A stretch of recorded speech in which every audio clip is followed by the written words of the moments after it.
Dans ce mouvement des Gilets jaunes, qu'est-ce qu'il en ressort? C'est la pauvreté du peuple de France, quoi.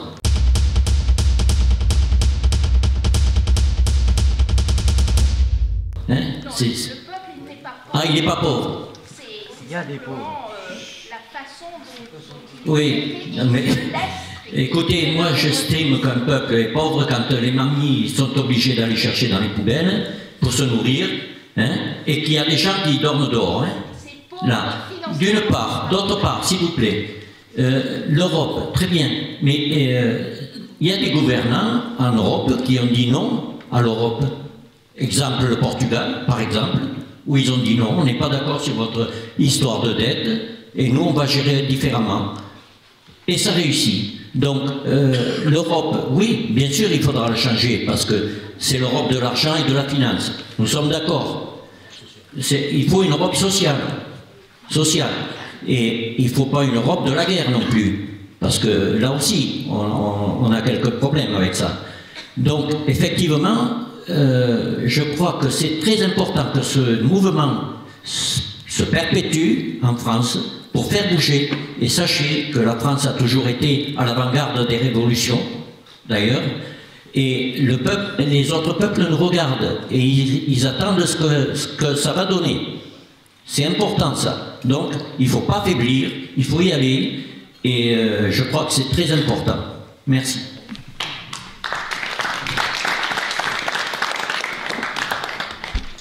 Compte tenu que le gouvernement ne veut pas augmenter le SMIC pour des raisons multiples et variées que je n'énoncerai pas ici, je me suis dit, mais puisqu'ils ne veulent pas augmenter le SMIC, pourquoi est-ce que les bénéficiaires du SMIC, ainsi qu'on pourrait étendre peut-être jusqu'à ceux qui gagnent 1 500 € par mois, ne bénéficieraient pas des avantages qui sont alloués aux titulaires du RSA?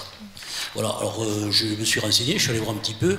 Il y a en gros 25 avantages dont les principaux sont, me semble-t-il, le droit aux APL, donc qui peut aller jusqu'à 250 €,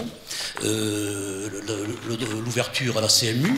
Là, je vais vous lire un texte là, qui vient de Toulouse. Bon, ça nous concerne aussi. Donc, il est titré La vie est trop chère pour être vécue. Donc, nous sommes des travailleurs précaires, des auto-entrepreneurs contraints, des chômeurs à sec, des étudiants en galère, des lycéens promis à la misère, des retraités dans la merde. Nous sommes concernés par le mouvement des Gilets jaunes, on n'a plus de thunes. Donc moi, je vous pose une question. Qu'est-ce qu'à votre niveau, sans parler d'étiquette politique, hein, à votre niveau, en tant que députée française, qu'est-ce que vous pouvez faire qu'enfin on arrête de rentrer dans ce tunnel fiscal? Parce que, vous le savez aussi bien que moi, une dette, c'est purement virtuel. L'Islande, pendant la crise de 2008, ne l'a pas remboursé sa dette par rapport à des obligations du Trésor vis-à-vis de l'Angleterre, de l'Irlande, et ça en est sorti très bien. Vous savez que les Américains qui sont très endettés, ils ont leur monnaie libellée en dollars, leur dette libellée en dollars, ils peuvent s'en sortir. Les Japonais, leur dette, c'est par rapport à des banques japonaises, ils s'en sortent. On est purement dans un phénomène virtuel. Si demain on veut effacer la dette, on peut très bien le faire. J'ai employé 1 mètre cube d'eau parce que ça faisait 4 mois que j'étais pas à la maison. On m'a facturé 34 € de service, je ne sais pas quel service, et 37 € d'assainissement pour 1 mètre cube. Alors moi, avec une retraite de 900 € par mois, la complémentaire, la CSG et tout ce qui s'ensuit, le mazout et tout, et alors vous ne croyez pas que c'est pas un vol? Sachant que M. Macron ne veut pas revenir sur l'ISF,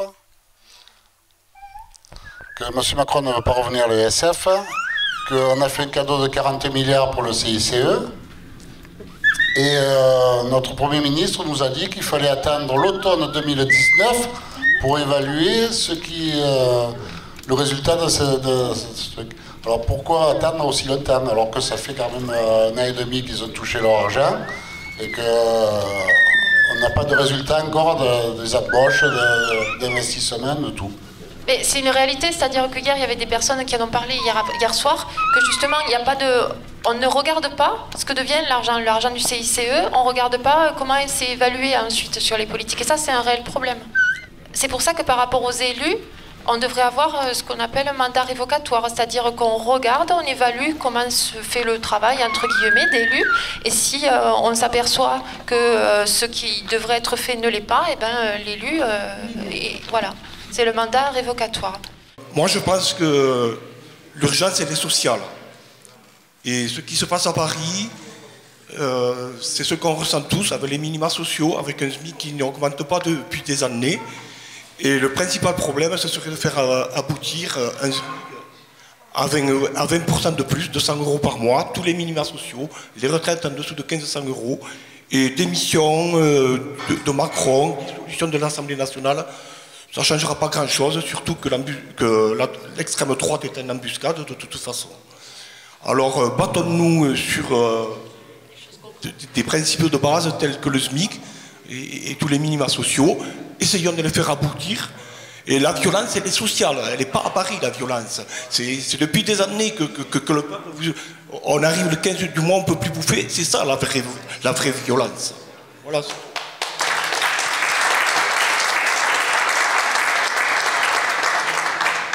Qu'est-ce qui va se passer? Personne ne le sait. En tout cas, Valentin a dit quelque chose, c'est que depuis 40 ans, 50 ans, rien ne s'est passé. Et aujourd'hui, parce qu'il y a un mouvement qui s'est créé, c'est pas un mouvement qui s'est créé, c'est une lame de fond. Même s'ils veulent nous fermer la gueule, la lame de fond continuera. Pourquoi? Parce que 1182 € net par mois pour le SMIC. Ce que vous avez qu'à faire, c'est que les gens gagnent cet argent-là, et tout le monde devrait gagner le minimum, c'est ça, qu'on puisse vivre normalement. C'est pas compliqué. Normalement, avec 882 €, on peut s'acheter tout ce qui est à la base. Se nourrir, se loger, se pencher. Aujourd'hui, c'est un luxe de se laver, c'est un luxe de se chauffer, c'est un luxe de manger, c'est un luxe d'amener les enfants à l'école, parce que l'école est gratuite. Non, elle n'est pas gratuite. Donc moi je vais revenir vite fait sur ce CICE.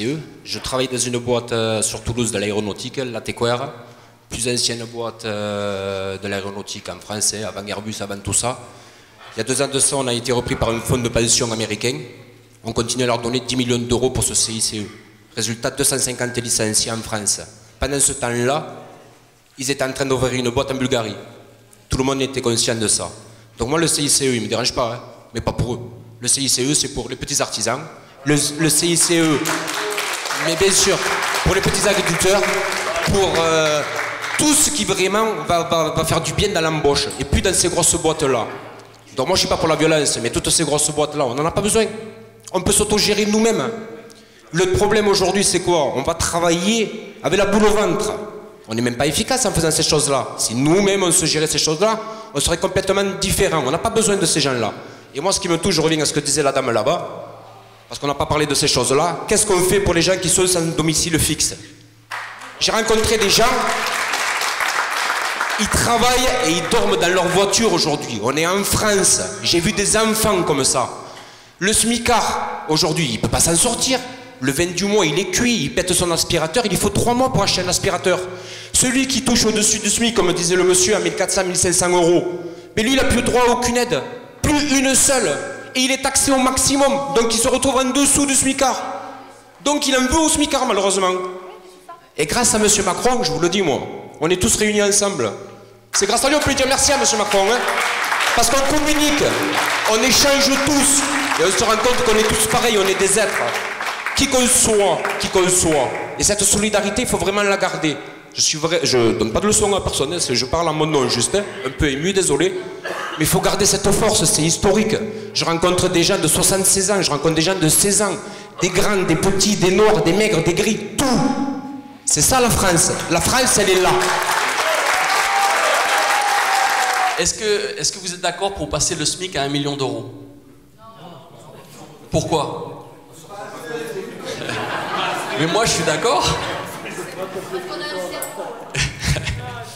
Non, en fait, c'est pas le problème, c'est pas ça le problème, en fait. C'est pas le problème. Le problème, c'est pas d'augmenter le SMIC à 1 million d'euros. Même si on vous donnait 1 million d'euros, si à la fin du mois, vous n'avez plus que 1 euro pour vivre, ça sert à rien. Le pouvoir d'achat, c'est pas le problème. Le problème, c'est pas le pouvoir d'achat. Le problème, c'est l'injustice, en réalité. Exactement. Oui, mais tout ça c'est des revendications de pouvoir d'achat, mais en réalité...